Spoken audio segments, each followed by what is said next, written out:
The bonding ceremony had always been the galaxy's most sacred tradition. For millennia, the Drakari, ancient, sentient dragons capable of crossing the void between stars, had chosen warriors from among the species of the Galactic Coalition. To be chosen meant power, prestige, and a place among the elite Skyborn Guard. To be unchosen meant a life of mediocrity. Aiden Cole had long accepted his fate as the latter. He stood at the far edge of the ceremonial platform on Drakkar Prime, away from the preening candidates who flexed their genetic enhancements and cybernetic augmentations. Humans weren't favored in the bonding. They lacked the Krillian's armored hides, the Vexari's psychic prowess, or the Thundar's raw strength. In 3 centuries of participation, only 12 humans had ever been chosen. Aiden didn't expect to be the 13th. He was here only because Coalition law required Earth to send representatives.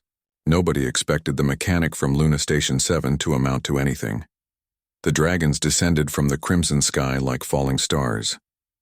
Magnificent creatures of scales and starlight, each one a living warship capable of breathing plasma and surviving the vacuum of space. The crowd gasped as a massive obsidian drake landed before Commander Zixthar, the Krillian war hero. Another, scales shimmering like liquid mercury, chose Lady Sylvana of the Vexari Collective. One by one, the dragons made their choices. Aiden watched with detached interest until he noticed her. A dragon barely half the size of the others. Her scales a dull mottled gray instead of the brilliant colors that marked the powerful Drakari. She limped slightly as she landed, one wing held at an awkward angle. Whispers rippled through the crowd. "Vera," someone muttered. "The defective one. Born wrong," another added. "Weak flames can't sustain flight and atmosphere. Useless." The dragon, Vera, surveyed the crowd with eyes like dying embers. Every candidate she approached stepped back, their disgust barely concealed. Even the lowliest among them didn't want to be bound to a failure. Aiden felt something twist in his chest. He knew that look. He'd seen it in the mirror every day after the accident that had cost him his pilot's license. The explosion that left his hands scarred and trembling. The look of someone the universe had deemed broken. Vera's gaze found his. Time seemed to stop. Those ember eyes locked onto Aiden's, and he felt something impossible. Recognition. Understanding. A shared pain that transcended species and language. Against every instinct of self-preservation. Against the voice screaming that this would only cement his status as a joke, Aiden stepped forward. The crowd fell silent. "I'll bond with you," Aiden said quietly, his voice carrying across the platform. "If you'll have me." Vera's eyes brightened just a fraction. She limped toward him, and Aiden met her halfway.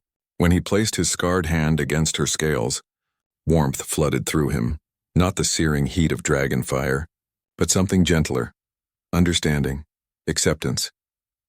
The bonding took hold. Laughter erupted from the crowd. "The broken human and the useless dragon," someone shouted. "A perfect match." But Aiden didn't care. For the first time in years, he felt whole. 6 months later, the Zerathi hive invaded. They came from dark space, a swarm of biomechanical horrors that had consumed 17 systems before the Coalition even knew they existed. The Skyborn Guard mobilized immediately, dragon riders launching into space to meet the threat at the border world of Haven 7. Aiden and Vera were assigned to evacuation duty, shuttling civilians from the surface while the real warriors fought. Nobody expected them to do more. Nobody expected them to matter. But when the Zerathi broke through the front lines and swarmed toward the refugee ships, when the mighty obsidian drake and his rider fell to overwhelming numbers, when hope seemed lost, Vera roared. It wasn't the earth-shaking bellow of the great dragons. It was something else, something that resonated on a frequency that made the Zerathi ship shudder and their coordination falter. What was that? Aiden gasped, feeling the vibration through their bond. Through their connection, Vera showed him. Her weakness wasn't a flaw, it was specialization. While other dragons burned hot and fierce, she had evolved differently. Her flames were cold, her roar a weapon that disrupted the neural networks the Zerathi used to coordinate their swarm. "They told you that you were broken," Aiden whispered, understanding flooding through him. "But you were just different." Together, they dove into the swarm, Aiden's hands trembling and scarred. flew over the neural interface with the precision of someone who had rebuilt engines from scrap metal. He calculated trajectories, identified swarm nodes, adapted on the fly. His mechanical knowledge, dismissed as worthless in a world of warriors, let him understand the Zarathi's construction, find their weaknesses, and Vera, beautiful, useless Vera, she sang her disruptive roar again and again, each pulse throwing the swarm into chaos while her cold flames froze their biomechanical components solid. The tide turned. Other dragon riders rallied to their position, exploiting the gaps Aiden and Vera created. The Zarathi swarm, so efficient in its coordination, fell apart when its communication was shattered. Within hours, the invasion was repelled. When they landed, battered but alive, the platform was silent. Commander Zixthar approached, his massive form humbled. "I was wrong about you both," the Krillian admitted. "We all were." Aiden looked at the gathered crowd, at the dragon riders who had mocked them, at the officials who had written them off as failures. He felt Vera's warmth through their bond, her fierce pride mixing with his own. "Nobody expected the useless dragon to choose me," Aiden said, his voice steady despite his trembling hands. "Nobody expected us to matter." He placed his hand on Vera's scales, and she raised her head high.